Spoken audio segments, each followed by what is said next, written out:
Hello everyone, Agent of Doubt here, world's worst SJW. About to prove it this time, pretty sure. So, this ramble that's in my head, to me sounds a lot like one of those philosophical dilemma worksheets, where it's like Philosophy 101, everyone in the classroom gets given the same story on a worksheet. And it's basically, there's a maiden who was married off to a very abusive nobleman who, he just never let her do anything. And she wishes that she would have married some guy across town. But the nobleman is about to leave home. He tells her strict instructions: do not leave the house. And if you do, I will severely beat you. And just don't do it. There's a madman running loose in town. And if you go down the street to go across town to that other guy's house, then I'll know, and when you get back, you're going to be severely beaten for cheating on me.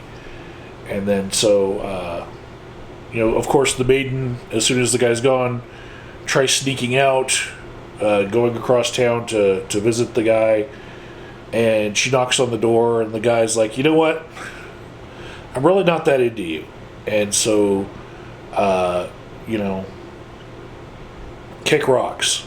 And so she's kind of like sad, and so she tries to go back down that main street across town to her home, but like on the path she sees the madman with a dagger, and he tells her, if you try to cross my road, I'm going to stab you to death. And so she's like freaked out, so she runs back to the guy she wants to be with, and she knocks on his door, and he's like, no, I ain't playing these games. I'm just not that into you. Goodbye. And so she goes and knocks on somebody else's door, and this was just a neighbor, and that person hears her whole story and just thinks that she's, maybe crazy and maybe shouldn't have been out late at night, and says, you know what?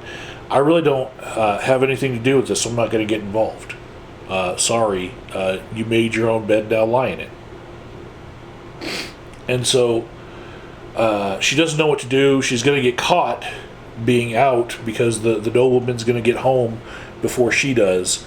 And so she ends up, going back down the street, and she makes a run for it. She tries to make it down the road to get home, and wouldn't you know it, the madman just stabs her to death and kills her, right?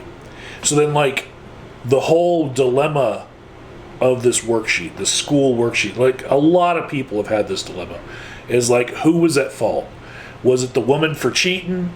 Was it the nobleman for creating the environment that made her want to leave in the first place?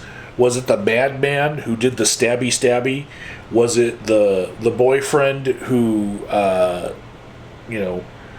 he really wasn't that into her and didn't believe her? Was it the neighbor who wouldn't bother to get involved, because it just wasn't his thing? And so, like, who was most at fault is the point of the story. And the story is written in a way where, like, really everybody has a little bit of fault on them, and how you rank who was at fault says a lot more about you than it does anyone in the story, because it's just a story, and it was written intentionally to see where your moral judgments lie. And it's just to, bring up conversation about these issues, right? So what I'm going to say in regards to this story that I'm going to bring up is that it plays in my head like this same dilemma, the same type of thing where, like, there's so much blame to go around. Like, who is most at fault? Okay, so about a month has passed, and there was a shooting of a 12-year-old boy in my city of Denver, and his name was Elias Armstrong. This is a real story, mind you, and there are links in the description box to this. Now, what we originally heard was that there was a carjacking, and the car was driven from one part of town to another, and based on the part of town, I got kind of a picture of what went on. And the owner of the car tracked his car to where it had been parked somewhere else, and so he went to try to go get his car back. And what happened was, he was shot at, he shot back at the car with his own gun, and he ended up killing the driver, which was Elias Armstrong, who drove a little bit further down the road, and police found him there, parked with bullet holes, and so they took him to the hospital, and he died. Okay. The man who tracked his car was not charged with anything. And there was video footage from a neighbor that was given over to the police that showed that the people in the car fired on him first. Now, there were other people in the car. 2 individuals we now know who also looked to be very young. We'll say teenage, right? So shots were fired at the guy returned fire, and then more shots were fired back at the guy. But he had called police prior to going after his own car, and not a lot is known about like why he decided to try to go get his own car rather than let police do it. But being somebody who lives in this city, and knowing that Denver is among the cities with the highest rate of car theft, I know a little bit about why. And one of the reasons why is because the car thieves know that our police department will not pursue any car that just decides to speed away from the cops. They will not have a high-speed chase because they are worried about public safety. And if they're in pursuit of a car that's going very fast, and that car goes out of control and hits something, it's the police's fault. So in order to stop any of that, they have a policy that everyone knows about that they will not pursue. In fact, I know of another story besides this one where cops had a car pinned on both sides of the alleyway, and all the car thief had to do in order to get the cars to back up out of the alleyway was to rev the engine as if they were going to ram the cop car, and the cop cars backed out of the alleyway and let them speed out of the trap that they had caught themselves in, because the cops have standing orders: do not block these vehicles that have been stolen, don't try to escalate the situation. So basically they're left to wait until the car is no longer being driven by the thief, because if the thief just jumps in the car and drives away really fast, then they just don't pursue. So this would lead people who have had their vehicle stolen before, or know somebody who has had a vehicle stolen, to maybe put a LoJack device in their own vehicle so that if it ever happens again, they can go get their own vehicle, because police are not going to be very responsive. Even if you see your vehicle, they're not really going to prioritize stolen vehicles. And that's why we have such a high rate of auto theft in Denver, Colorado versus other people. You can look up these numbers. It's been bad, right? So the guy shows up to get his vehicle, and part of the story, of course, is that he shows up armed to get his vehicle. Because, of course, he's doing something dangerous. Like, he doesn't know who's in the vehicle. He does, he's trying to just probably use the spare key or something or his key, if they didn't even need a key, He's just trying to use his key and retake his vehicle and be done with it, but he doesn't know there might be somebody in there. So he approaches the vehicle, gets shot at, and so he's got a gun on him, so he shoots back, and then they shoot a couple times. The two teenagers run out of the vehicle. They haven't been found yet, a month later. And that's all we knew about the story, right?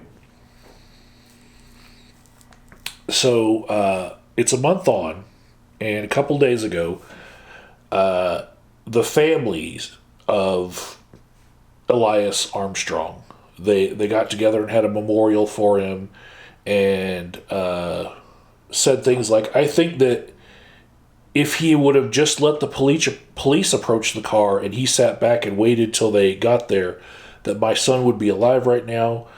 Since he took the law into his own hands, my son is dead because of him, and nothing's going to happen to him but a pat on the hand, right? Well, another part of the story is it is not legal in Colorado to protect the property of an automobile with a firearm like you would protect a house with, like, the castle doctrine, right? But because they got off one shot at him first, what he did was considered self-defense by the police, and there was video of it, so he's not being charged with anything, even though he showed up to the scene with a firearm, knowing that this was a dangerous situation where he might have to shoot. That's why he had the firearm with him, So, it's a sticky situation, right? Definitely, because I'm just wondering, like, who's at fault here? Is it because the police aren't very responsive that all of this happened? Because the man could not trust that the police would show up and even get his vehicle back? Mind you, just because he can afford a gun and a couple bullets doesn't mean that an auto theft might not break a person in this economy. There's a lot of people who are living paycheck to paycheck where all you'd have to do to completely destroy their lives for years and years would be to steal their car. They're just one car mishap away from going completely broke and losing their place. Everyone's hurting in this economy.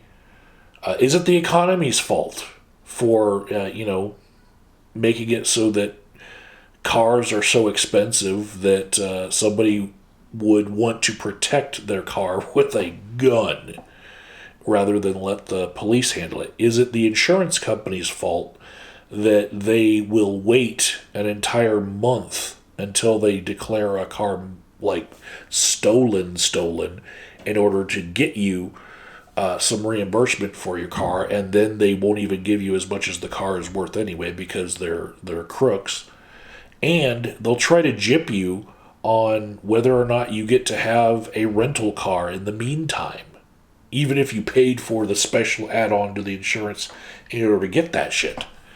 They will still keep pushing things off and push it off onto you, and your bills will mount and you won't be able to make your rent, and then your whole life is ruined.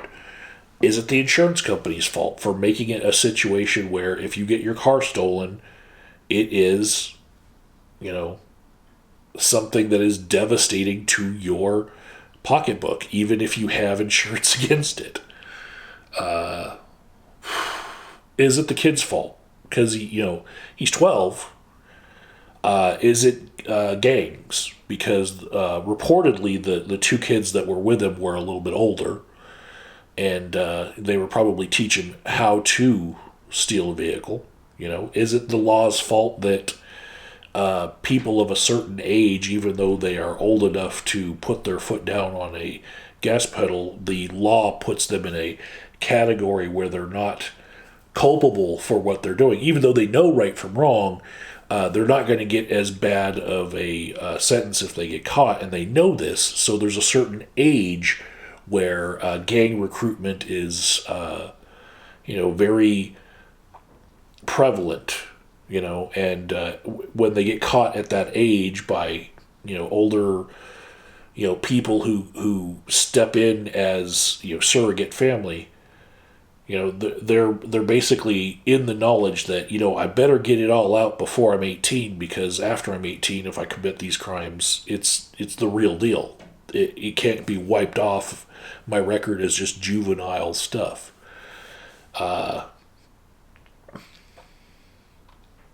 Yeah. So prior to knowing anything about the demographics of the carjackers, just by the name, I had and the neighborhood, I had a good guess as to what the demographics were, but the original news stories intentionally tried to leave everything out of it, as far as whether or not Elias Armstrong was of any ethnicity at all.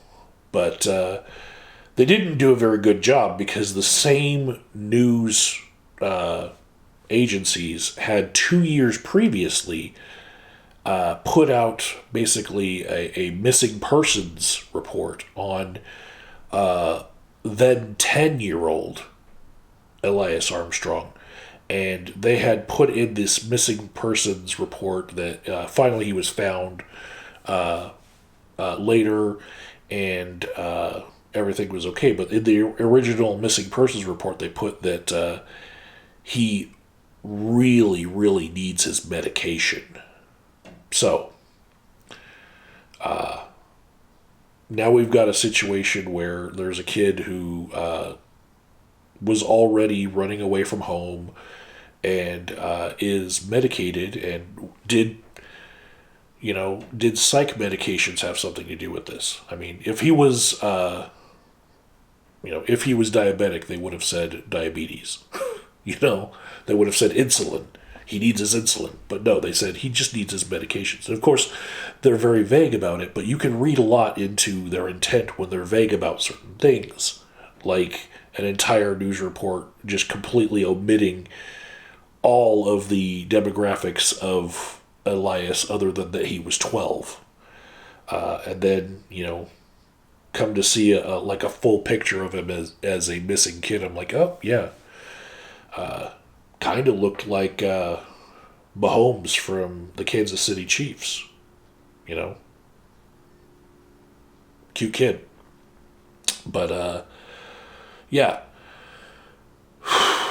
Was it the fault of the parents for not keeping this kid away from these horrible influences that taught him how to steal vehicles, or took him along for joyrides in stolen vehicles? Yeah. Gun manufacturers. Do they have anything to do with the fault here? Because what looks like happened is one shot was fired from the vehicle by one of the two boys that were riding along with Elias Armstrong, and then the owner of the car allegedly shot 15 times into the vehicle, and then the kids in the vehicle fired back another twice. So one of these people had a lot more bullets in his firearm than the other, or was just more confident when firing, because a 3 to 15 ratio there says one had 3 bullets that got out of the gun, one had 15 And of those 15, a couple of them hit the driver, killed him.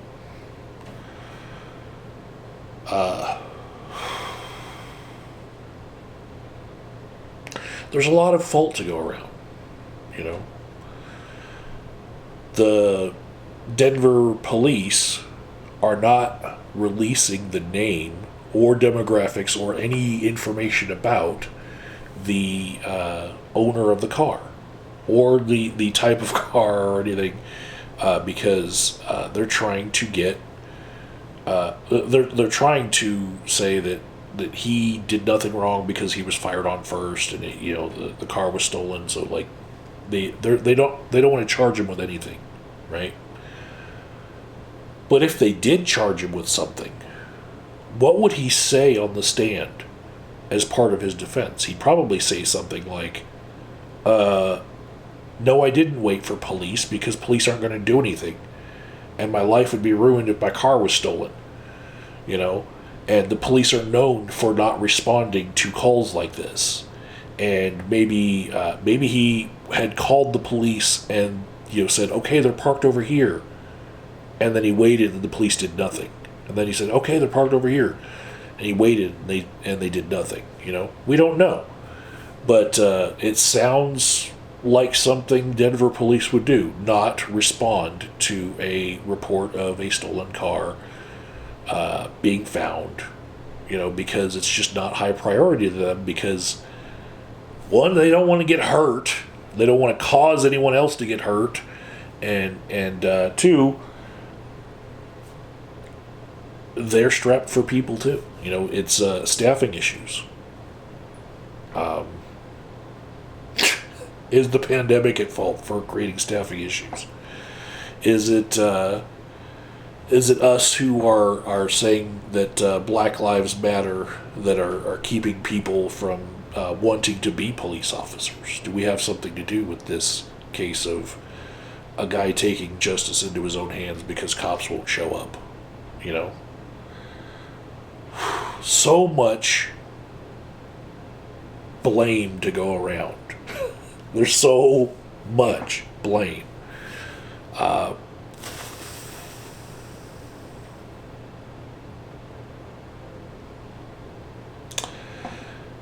On top of all that blame, the last thing I want to say is that the coverage of the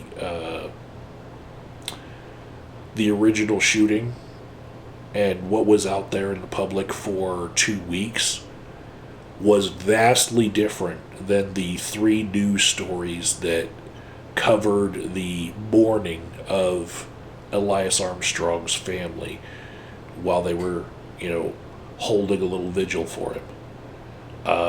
They really changed their tune to,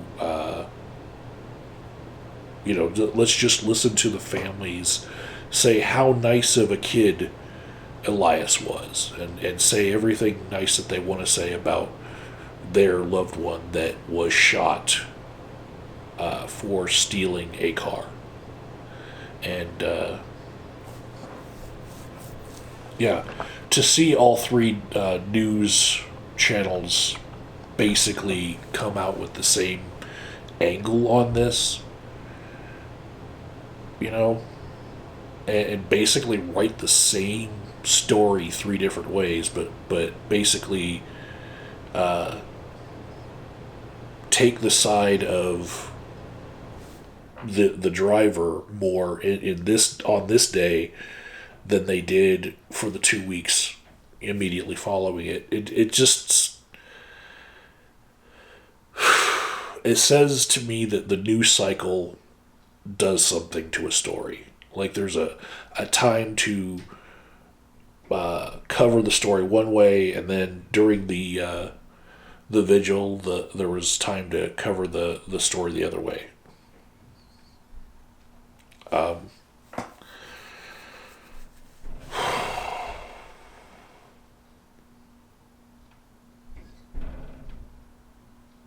Yeah. Anyways, I'll leave the stories in the description box so you guys can try to follow along and maybe leave a comment and tell me who do you think is the most at fault here, because I just see whichever place you place the fault, it probably says more about you than anything in this story.